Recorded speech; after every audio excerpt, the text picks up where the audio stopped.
rain is coming this direction. We might get a couple inches over the next 24 to 36 hours. Cloudy skies on the outside. Current temperature at, let's see, 82 degrees.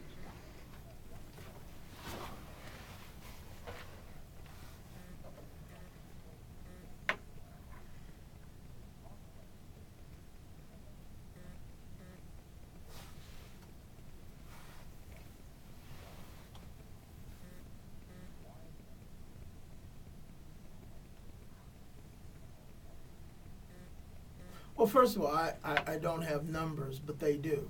And there are 2 or 3 ways we can look at this. We can look at the raw data that the school districts have that they are loath to release to the public, and even if they do, the media doesn't publish.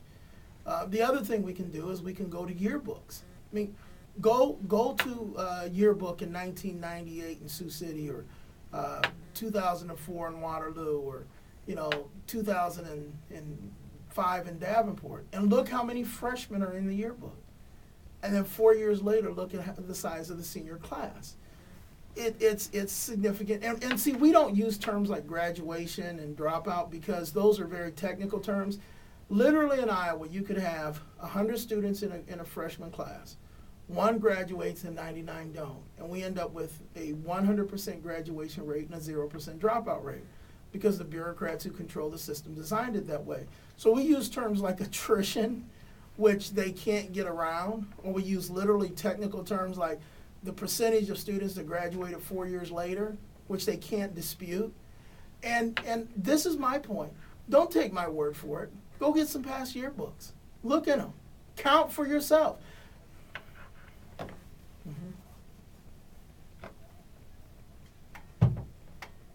Sure.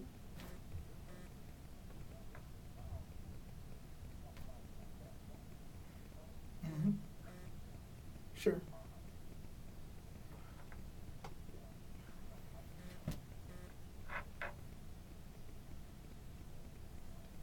Well, and here's one of the impacts. People say, well, what can you get done as a governor? Well, there's a lot you can get done as a governor, but here's one example.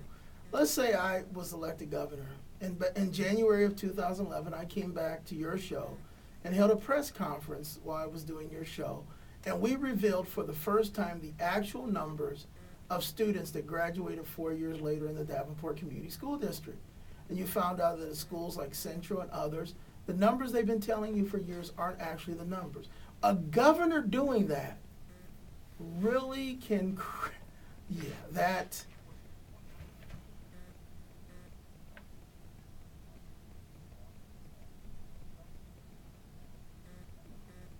Well, absolutely. And if I could just throw out, sure.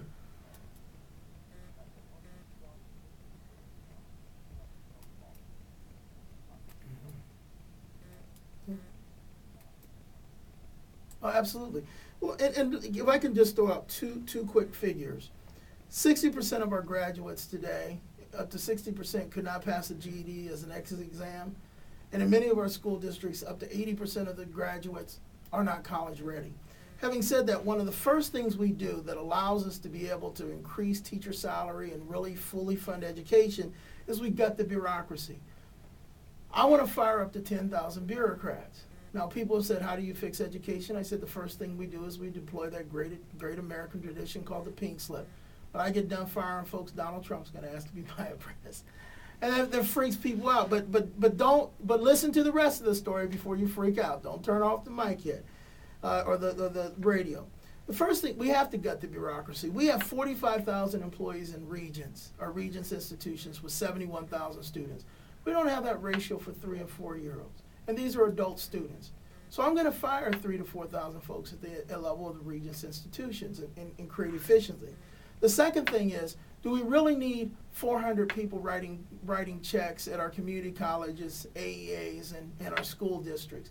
Do we really need 360 transportation departments? And you go on and on and on. The fact is no. The AEAs were created originally to create bureaucratic efficiency. You can't afford a superintendent, I can't, we can. You can't afford certain administrative services or a library, I can't, we can. That was their purpose. Now, somewhat that's been perverted, but the fact of the matter is we could collapse many of the bureaucratic functions of our current school districts in about 8 to 10 bureaucracies that are regionalized and save hundreds of millions of dollars. The third thing is, do we really need 3 principals and a superintendent in a school district the size of an elementary school? I was on a radio show in southeast Iowa. Afterwards, the guy said, I cover the school board. We have a principal for K2, 3, 4, 5, 6. They're talking about adding preschool, and they're talking about having a principal for preschool. Now, here's how I double teacher pay.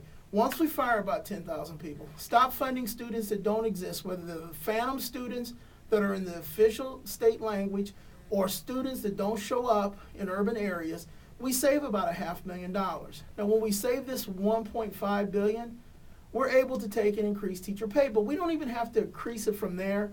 If you allow parents to decide where the money goes, the child goes and the money follows. We revolutionize education. So let's say we have a teacher that has 20 kids, and this teacher has the ability to be emancipated. And those 20 kids follow, and they're generating $10,000 each. Now that's $200,000. Now that teacher might make $80,000 to $90,000. Might hire another teacher at $70,000. They have half the students.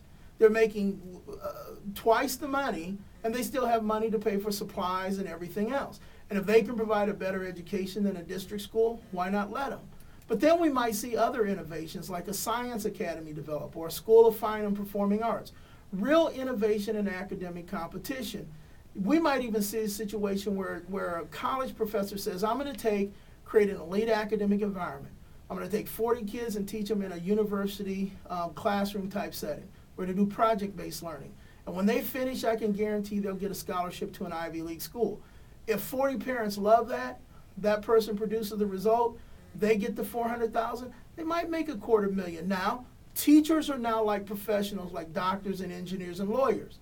They're no longer part of an assembly line like they are under the current teachers union. Now, this is the reason, in all honesty, our teachers union called me the greatest threat to public education in Iowa's history. And I've said I would lift them up and break their back over my knee. So we have a real good understanding.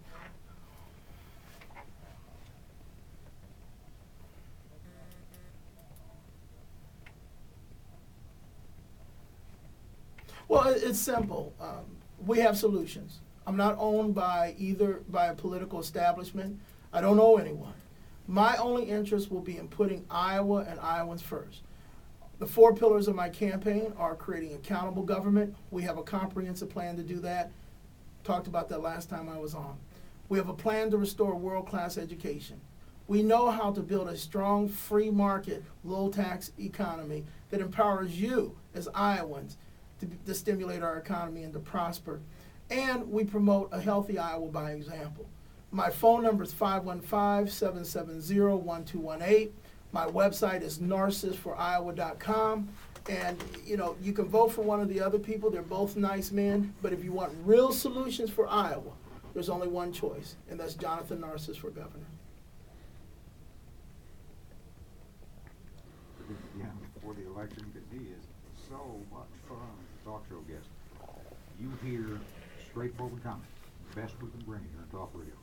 We don't tell you how to vote. We try to bring the candidates in here and let you guys listen to them and make up your mind.